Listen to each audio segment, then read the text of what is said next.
zuivelfabriek ISCC die waren in 92 sluiten, helaas. En toen weer de vraag van, ja, wat doen we nou met die piep?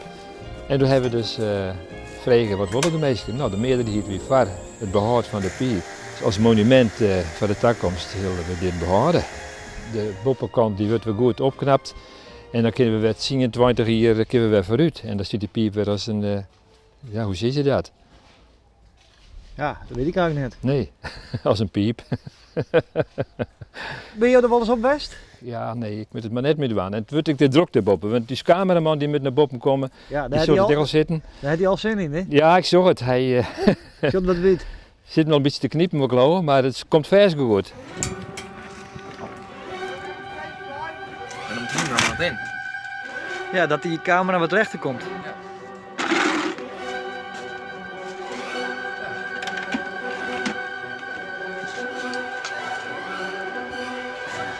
Oh, schitterend.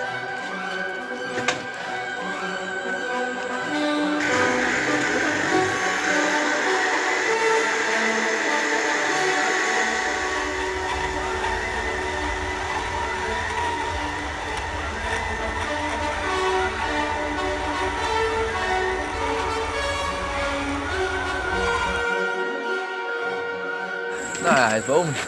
Nou, dan nog, vriend.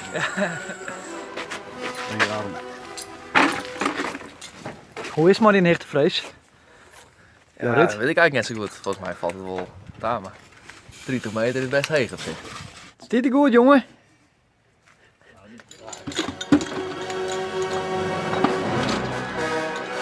Lekker bezig, Jarret?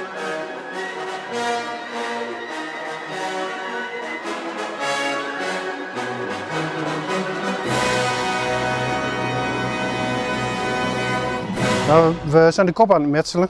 Als je ziet, zeg maar, hier zit al een sprong in van 5 centimeter. En hier komt straks nog weer een sprong in van 5 centimeter. Ja, je hoeft natuurlijk ook niet zo heel netjes te metselen. Niemand ziet het verder. Ja, jawel. Dan zit die voegen straks te schelden, hè? Oh ja. Dan heb je vroeger de last van, dan past de voetspijker niet meer. Ja, dat is geen baas die jullie in de gaten houdt, hè? Jawel hoor. De zaak is van mijn vader, dus we zijn er zelf de hele dag bij. Eigenlijk zoals wat we doen, zijn we met de paplepel ingegoten. Ik heb dat gewoon van huis uit meegekregen, de schoorsteen. Want dat kan je niet leren, hè. Er is geen school voor of anders wat.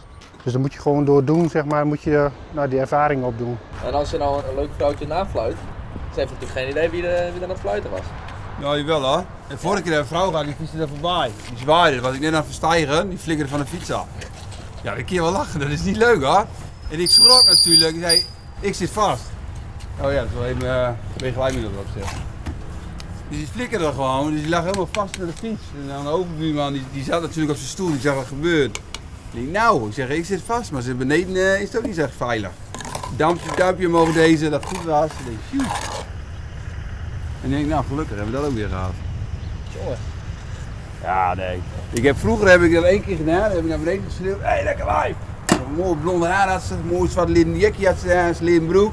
Ja, dat was een gozer. Dus die schreeuw ik niet meer naar beneden.